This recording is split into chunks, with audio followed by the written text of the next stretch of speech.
Hi everyone, welcome to the latest edition of Match Memories.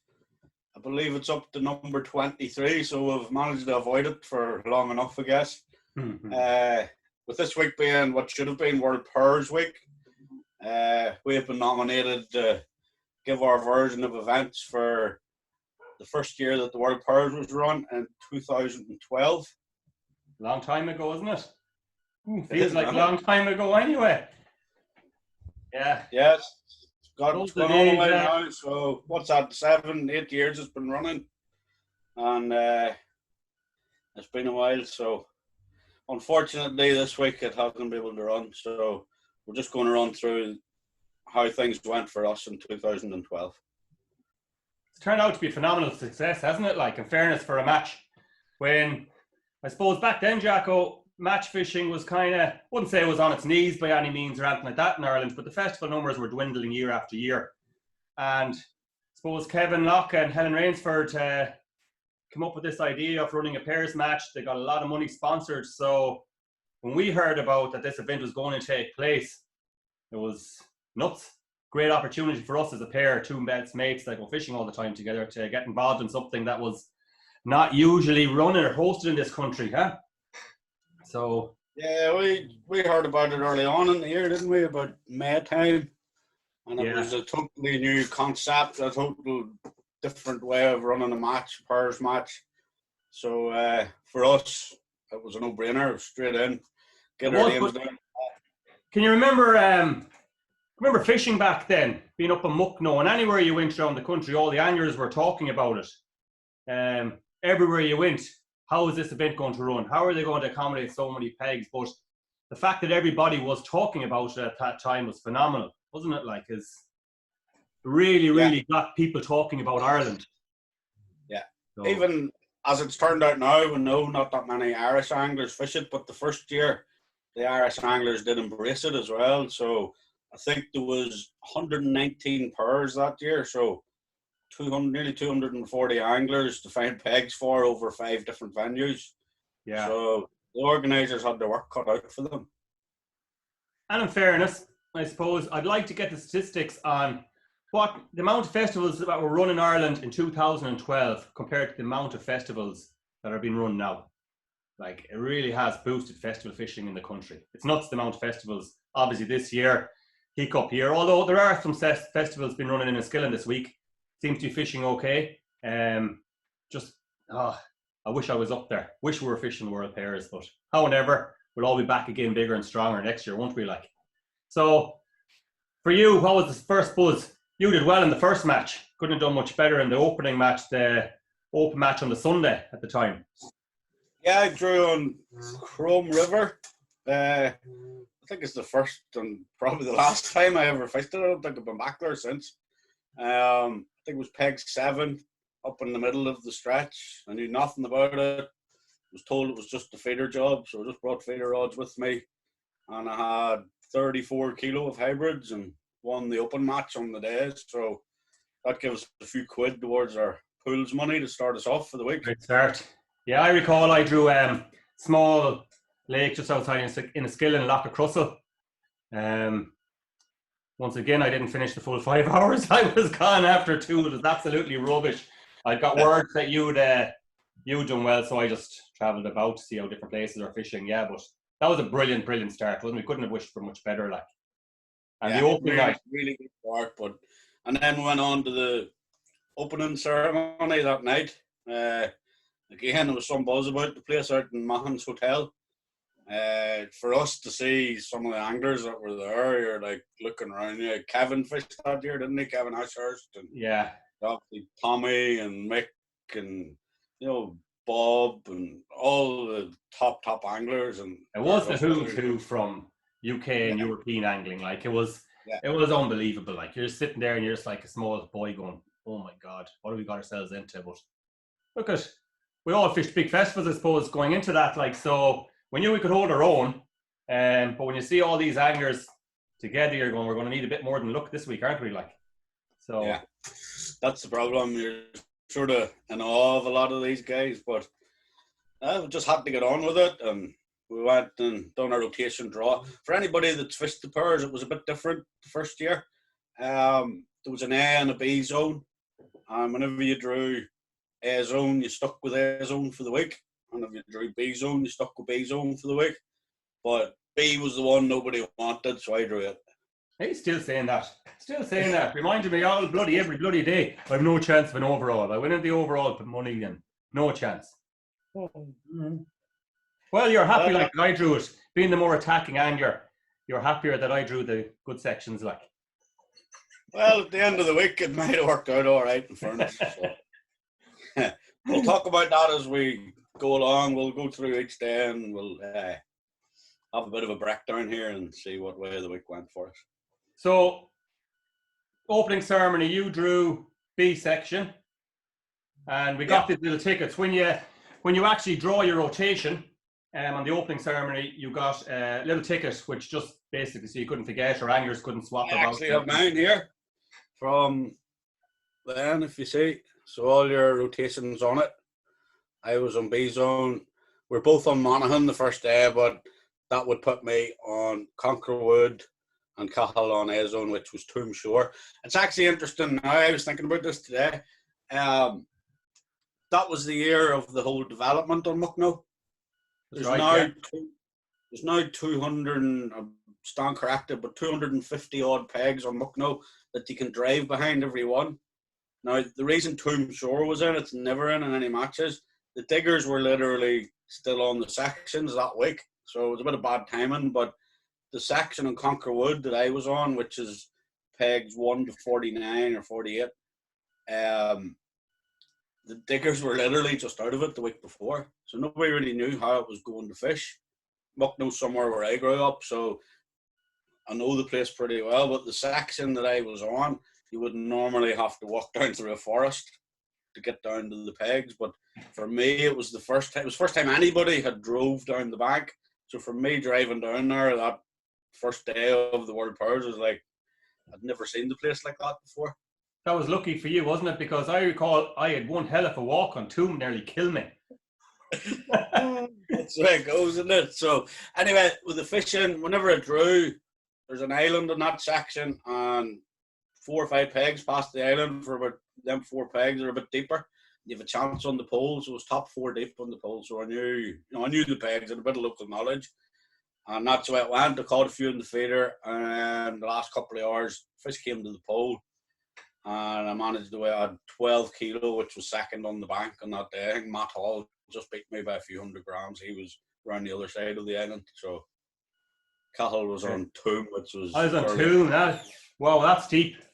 Remember setting up, I think, 14 metres, because it was sloping well away. Every time you went out an extra section, it got the guts off 3 foot deeper, I suppose, near a metre deeper.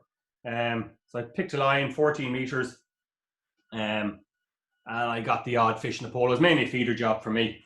I just plugged away all day because we knew keep putting fish in the bag. I suppose it's worth mentioning, we had talked a lot before the World Pairs, and we set ourselves a target of 20 kilo a day, wasn't it?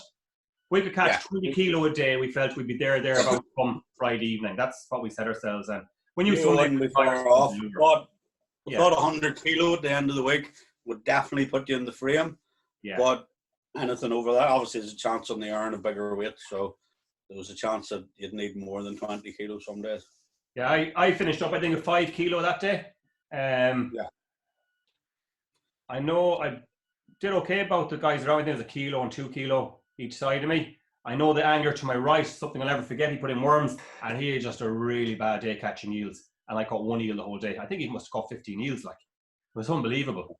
But we came off that with 17 kilos, so we were just shy of our 20 kilo mark. We were up and running, and it was a great buzz. So the following day, we were in Fermanagh. So we're getting a bit of a country coverage. After the first day, we were landing 30th. So for the rest of the week to come, that was our starting point, was 30th place after day 1. So we're then going to Fermanagh. Not one of the higher weight sections, but we were going to Fermanagh on day 2, which was, I'm not sure the full zone, but as we drew it, you drew on Manor. I was a manor, never been there before. It took me long enough to bloody find a section, going around the bloody chalets and hotels. Oh Lord God, man! But beautiful place, lovely grass. I was like, wow, nice place. But unfortunately, I drew completely the wrong ended section. For those that know it, it was the impeg to the left, the shallow area, whereas those up to the right, where there's a bit of a jetty there, they seem to catch more hybrids there. But yeah, that's all I did is fish a feeder. That's all that was. You were one fish there, set up 2 rods, feeder fish, and I think about fished maybe 50 turns and had 10 kilo of roach. So I had an enjoyable day. I think I was second in the section with that. The far impeg beat me. I think they had only 12 kilo or something like that, so I wasn't that far off the pace. But I was well happy coming off that section with 10 kilo. Yeah. And you were on MacNean that day, weren't you? Yeah, I was on MacNean. Again, I'd never even seen the place. I drove past it before. It's on your way to Sligo, and you drive along the whole loch shore on the way to Sligo. But it took me an awful long while to find it as well. I was up and down in different entrances, and eventually then I found where I was going. But if anybody's fished MacNean, it's really shallow. And I think I was beside Nicky Harrison that day, actually. Some of you would know him. But it wasn't very good for the first couple of hours, just small roach. And again, the style of fishing that I done in them days on Conqueror Wood and Mucknow and places like that was all shallow fishing for roach on the feeder. So I just put that small feeder and I put them tactics into play, and eventually I really got the roach going. Now, they were quite small, but I think I ended up with over 200 roach for 11 or 12 kilos. So that actually put me second in the county, I think. Won MacNean and I put me second in the county on the day. So again, happy enough. I hadn't broke any records, but it was a good enough weight on the day for the venue. Our combined weight now is 39 kilo. We jumped up into 10th place. Now, one of the things I've noticed has changed throughout in the World Pairs over the years. Talking about the first year, obviously 2012, and we gave ourselves again the 20 kilo weight. It has changed now. Geez, I don't know what you'd give yourself now as a target weight. The weight seems to have jumped a lot, and it's taking a lot higher totals at the end of the week to win the World Pairs now.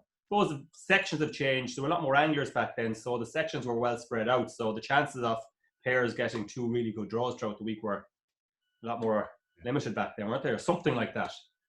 Well, if you think there's actually double the amount of anglers in that match that there is in recent years. How many pairs were there, did you say? You remember? There were 119 pairs. 119 pairs. Well, yeah. So it's a lot of people to be organising for. So your zone or your section now, say it's 2 12s, you go to that 12 and I go to that 12. And then in that match, that would have been half of it. Yeah. So there would have been another 2 12s as well. So you had actually a 4-way split on some of the sections. So it was a much bigger match. Yeah. So we were in 39 kilo. Now, this day in particular was, wow, the talk after the second day's match was all about Mark Pollard and Derek Willen. Mark Pollard had gone to a peg in Cornagrade at the time and caught 21 kilo, I think, of bream. Off a peg that there hasn't been a bream caught of in 20 years. Like when he was actually telling people, still don't catch bream on it. Like we're in the pub afterwards, I believe, and how'd you get on, Mark? 21 kilo. Where were you? Cornagrade. Yeah, right. Nobody believed him, like, so he saw it on the sheet. So, and his partner, like they were 60 kilo at this stage, Mark and Derek, so they were flying it. They were well ahead, like. So, in fairness, the talk was that they wouldn't be caught. You know. Yeah, very early on, because they came from such a not so good section, because it was the town section of the Erne, Derechara, Cornagrade, all zones were maybe 8 to 10 kilo would be a really good weight, and both of them had 20 kilo that day. So they came off one of the worst zones with 40 kilos. So the talk was then, if they got half draws right the way through, that probably they wouldn't be caught. Yeah, but that didn't turn out as it was. So day 3, I'll never forget the morning of day 3. I got a phone call from Helen Rainsford telling me that I was going to be interviewed by an Irish TV station, and could I speak Irish? You know, a bit late now if they're coming down to radio, you like, but my Irish is not that good, but they came down. But that was on Benurkey, and was before the match. I actually drew beside Nick Cowell that day, Iowa guy, Nick. So Ginger Nick. We had got a banter before the match, but looking at the weigh sheets that day, we were kind of going, right, looking at our pegs. And although my peg hadn't thrown up a huge good weight, the pegs either side of it on the first 2 days had produced like 15 odd kilo, 16 kilo of skimmers. So I went in confident enough. I knew in my mind that there was a good chance. And I felt that if ever there was going to be a day that we were going to pull a weight out of the bag, this is going to be the one to do it like. So it was my first time. And one thing we need to get across is, it has been said before that we were very familiar with the venues and we knew them. Out of all the venues, I don't think I'd fished any of them before. Like, Bucknell was the only one for me. Yeah. It was a regular venue for me. Yeah, I hadn't fished Toon before that. But fishing is fishing, isn't it? Plumbed up, I'll never forget it. Plumbed up that day and I fished at 58 turns. You headed off to Enish. That's a venue I suppose we were familiar with good few years previous. Well, I was on Houghton's that day. Was it? Yeah, Houghton's. Oh no, yes. Excuse me. Yeah. I've got ahead of myself. Houghton's, which was, when you make your drawing, you go and look at the board with the previous weights on it, and you're like 2 kilo. I'm like, oh dear God. So Houghton's for me, even now, it's a real. I love hate with it, like, because I draw it regular Every year. On it, but I can't get away from the place. If it's in a match, even in the All Ireland last year, I drew it 120 pegs and I drew bloody Houghton's again. But I remember coming out of the draw that morning, the way you do, and you have the big lip, and you're not too happy with things. But just a chance encounter with Richard Pratt, and I was speaking to Richard, where are you? I know where you're downbeat, and he's all, look, and he told me something. How he'd caught, or maybe it was somebody beside him had caught the day before. I'm going to keep it under wraps. I'm not even going to give it up. And how to catch these hybrids. So I went, right, now, give that a go. And to be honest, I'm like, yeah. So I went to the peg and I ended up catching 11 kilo off a 2 kilo peg. Some big hybrids on the feeder. And then again, last hour and a half, I had a few roach in the pole as well. So coming off there with 11 kilo was... That was awesome. That was an unbelievable result. Because I drawn a reasonably good peg again that day. I drawn the top end, the deeps and Gardice. And we need to avoid the low numbers that time because the section, I think, went right around onto what we call the grassy bank in that. So we needed a high number in the deeps. And I drew beside where Neil Mallinson had won the section the day before. I remember Neil, I think, at 17 kilo. Memory serves me right. And... pretty straightforward match again. Fish the feeder, as you there would say at the time. 50 odd turns and had a great first 2-3 hours, and then things started slowing. But I kept crushing caster bits and bobs, kept fish going in the net. And I remember ringing you after the match, every match. How you got on, Jacko? How you got on? Couldn't get through to you. And finally, what did you say? Had 11 kilo or something? 12 kilos? Unbelievable, unbelievable result. So I ended up, I think, that day, like 14 kilo. So we kind of really boosted our, we're back up and running now. I thought, we're on? We're in 64 kilo at this stage after Gardice second. A thing there you touched on is another thing in the pairs that make it very appealing for anybody that's listening that's even thinking about ever going to the pairs. We've all got somebody we've fished with for years or somebody that you're really friendly with that you like to go fishing with. Me and Cathal fished for years together before this happened, even though we live in opposite ends of the country. But one of the big things is you fish, you're not just fishing for yourself, you're fishing there all day. Even if it's not going your way, you're thinking, geez, I hope Cathal's doing all right. He can maybe pull back what I'm not able to catch. And as soon as you finish, normally after you've weighed in, straight on the phone. How have you done? There's two people fishing, there's not one. It's a team, you're not there as an individual. There's always somebody there to pull you back up, maybe to help you out with your weight because they've caught a bit more. Or at the very least, if you're not doing good, pick you up and have a few pints with. Well, that's the whole thing, isn't it? The pairs. Yeah. It is a match like no other, really and truly. And as you say there, if you're down, you're just hoping that your partner's pulling back, and that's the whole ethos of the whole event. Yeah. So, the Wednesday night, then there was the presentation. That was a good night. There was a presentation in Smith's Bar in Ballinamore. So we had based ourselves in Enniskillen in front of my dad's house. But for the Wednesday night, we decided to stay in a B&B in Ballinamore in Hamels, which we stay there every year from now since that time. But that was some night in Smiths, like. Wow. So what they've done the first year is they paid out, there's so many prizes to be paid out. They paid out from the open match right through to Wednesday evening on, I suppose, 5 pegs, section money, overall money, county money, and that. So following day, which I touched on earlier, I was think we were heading to Brackley and Brackley wasn't it as well that year. See, there's so many sections that were in these counties. Now it's just Brackley and Bernicky. It would have been Brackley, Bernicky, and then I think Brackley and Bernicky would have been together as one half of Bernicky. Right, okay. Definitely Enish. And remember, is it Glass? Was it Bank Killy King? That was in as well. You're back again? You paused there. Yeah. Right, so we'll start actually. We'll start again on that one. Okay. Not a wobble there. Yeah, it's just paused a bit, Jacko. So you're back up and running. Where do we go back to? Day 3. You go back to or day 3. I touched on it, or day 4. I touched on it a bit there earlier. Remember? Yeah. So day 4. Or will I start?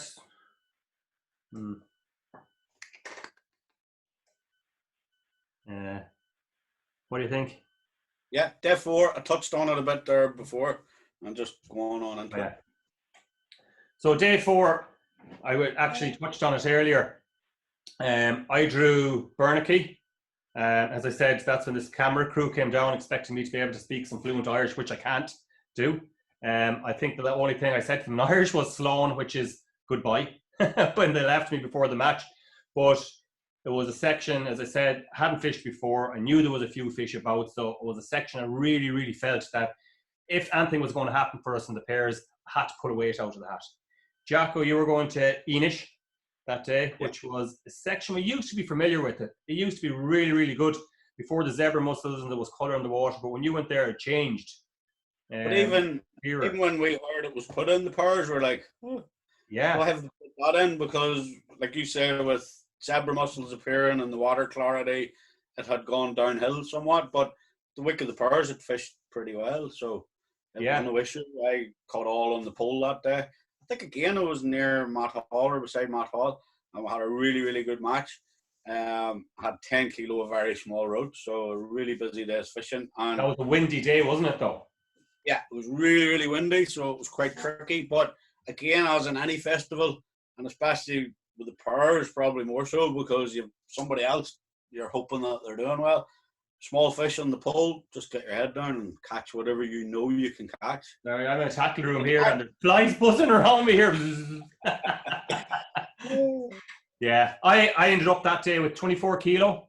Remember, I had the scabbiest bream I ever caught in my life, but I was hoping he wouldn't die. He was in the net and dead fish obviously didn't weigh in that, so I was like, keep alive. But I was very, very surprised to have 24 kilo that day. 2 small skimmers, but mainly roach.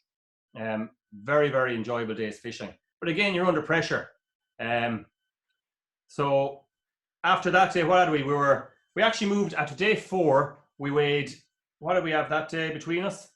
24 kilo, you soid 34. With 34 kilo. Yeah. That moved us into first. That moved us into first after day 4. So that was a position neither of us ever felt that we could have achieved, really, like, you know.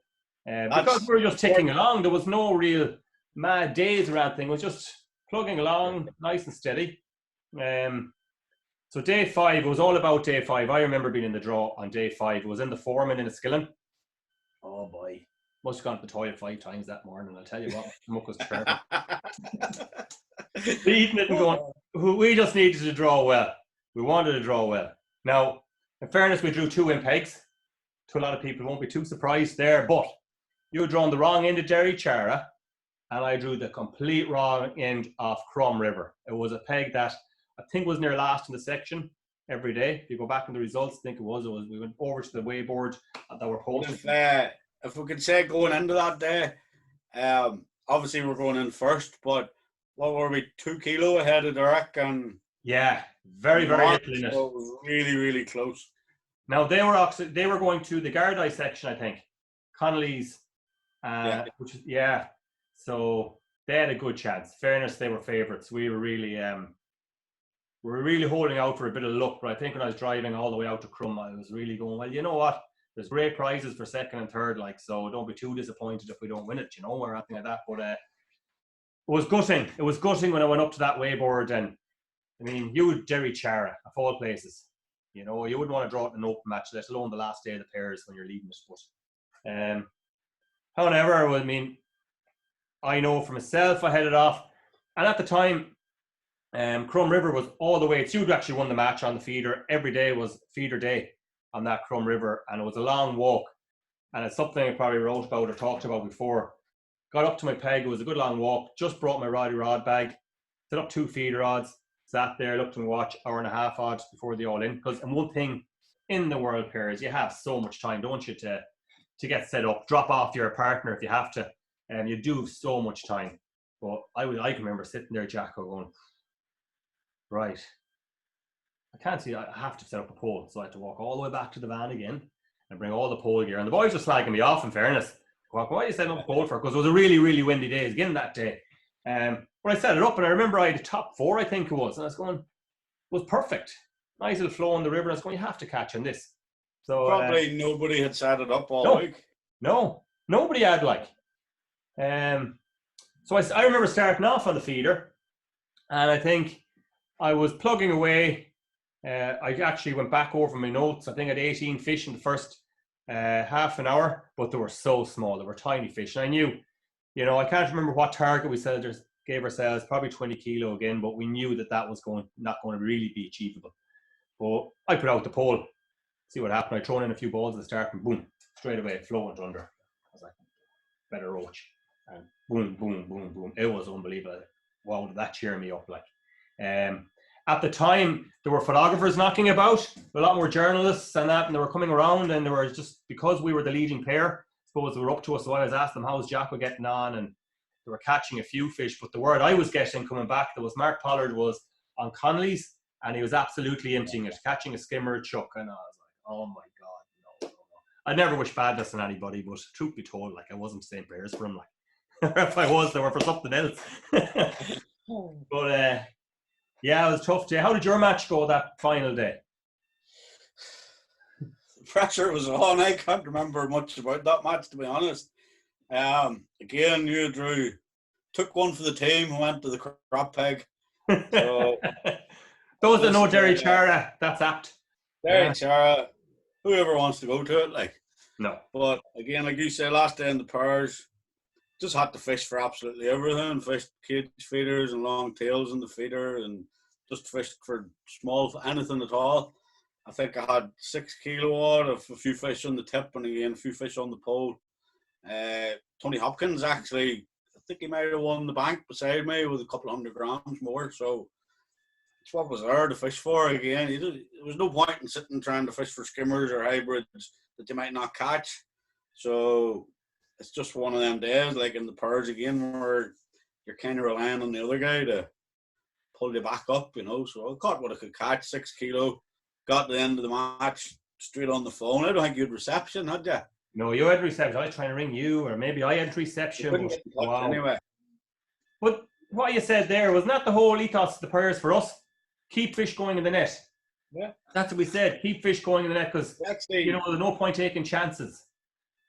Probably we know now that it was the right thing to do, but it's a bit like normal festival fishing when you're fishing for 5 days. Just keep putting fish in and keep catching the fish that you can. You get these guys that sit down, I'll fish for skimmers all day and I caught none. That was not the place to do that. No. It never was, because you don't know until midweek where you're going to be. And I was even thinking there when you were talking earlier, I can remember lying in the B&B on the Thursday night. We did have the chance to go and have an early night that night, but I can remember lying in the B&B talking and actually going to each other, we're on first. We can actually win this, like. Yeah. Because we hadn't really thought, I don't know about you, but I hadn't thought about us ever winning that match, even midweek when you were because we went from 30th to 10th to 5th. I think the first 2 nights, but it's just something I haven't thought of, so you just got to keep putting fish I don't think it ever crossed our mind, in fairness. And even, I remember, it's funny the things you do remember, like when Will does these videos, the match memories, he's a little book there, by golly. I don't have a book, but I should have, but one of the things, it's funny the things you do remember, and I remember driving out through Crom, trying to get you on the phone, and couldn't get you. You were going off bloody running a marathon or something the next day, weren't you? So you were going home to get your running gear. Yeah. So I went home first, back up the road home, because the presentation was in Cavan. Yeah. So for me, it was an hour up home and then an hour and a half back to the presentation. But I had to get, like you say, I had to go straight to the airport the next morning. So, but we were still waiting on word coming in as well at this stage, because we didn't know. We didn't know. I knew Ollie might have 17 or 18 kilo. Yeah, that's what I thought. I thought Mark was going to have a 20 kilo. Word came back that Mark had cost just over 13. Yeah. So all that meant is he'd beaten me by 1.5 kilos. We were 2 kilo ahead of them, so we're now less than 1 kilo ahead. And we needed you to beat Derek Willen, and we could not find how Derek Willen had done Yeah.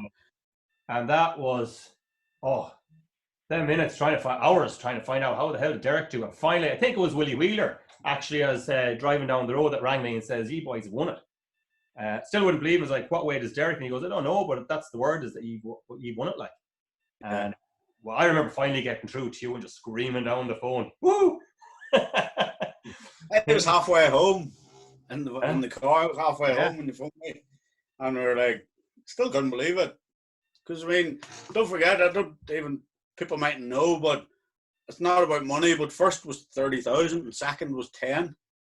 So they have a couple of kilo or a few hundred grams or whatever we were thinking at that stage it might be. All right, you still want to be first, because first is where you want to be. But second there would have meant a lot of money. It would drop as well. But I must look at it. Was never about, I suppose the money was the big thing that drew people. Like, what a big money event in Ireland, but really, the buzz you get out, the money spent,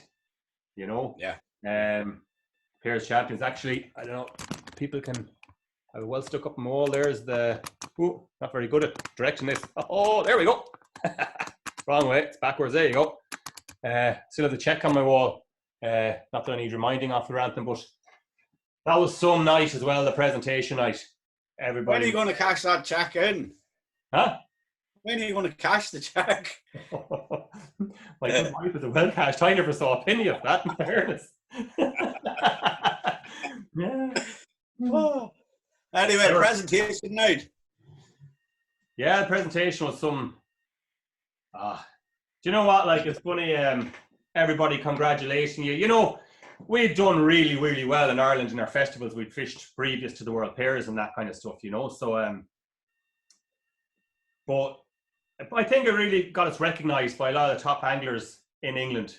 People knew who you were from then on. You know what I mean? You weren't just an Irish guy that they were expecting to sit down and beat her that. So it boosted our profile, and meant a lot. We'll always be known as World Pairs champions. And the thing is, Jacko, there's 2 people sitting at home there this year that would have probably won that event if it had happened. This year. Who was it though? I know. But there's been great champions since, hasn't there? Everybody, every pair that have won that have really, really deserved to win it, and it's there for everybody to fish. It's an open match. Yeah. Listen, we touched on it earlier as well, and I've heard guys talking, all right, there's less numbers. You hear talk about it, all the top anglers are fishing it, and I wouldn't want to go to that. Listen, grab your mate and go and fish it at least once. I guarantee you, anybody fishes that match at least once. It mightn't be for you, you mightn't want to go back again, but I guarantee you 100% you will really enjoy it. It is such an enjoyable match. Look at the breakfast. The crowd we've built in the B&B. We've made so many new friends there. Going down to the pub in the evening, everyone meeting up, and the fact that there's so many different sections used, just the banter, the comradeship in it, it's just nuts. It's like no other festival, and as you say, guys should fish it. It's just unfortunate it's not this year. But you know what? Be bigger and better next year, I believe. You know. Yeah. We'll all still be here to have a go at it next year. So yeah, we'll look forward to it. Damn right. So listen, hope you've enjoyed our talk about the World Pairs. Not even sure how long this is recording or anything, but we've enjoyed doing it. Enjoyed seeing Jacko again. Haven't seen him in a good while, have I? Like, so no, probably won't for another while. We're next plans are probably Cal's fishing on the Earn next week, and now we're hoping to hook up for a festival on the Lower Ban at Port. Lower Ban, yeah. I think Little might be coming to that as well, so we'll see him in action on the river. See how that goes. They let anyone into it, do they then? So good luck from Ireland. Hope to see you all soon. It's great to be back fishing, and good luck from here. Bye everyone. Bye.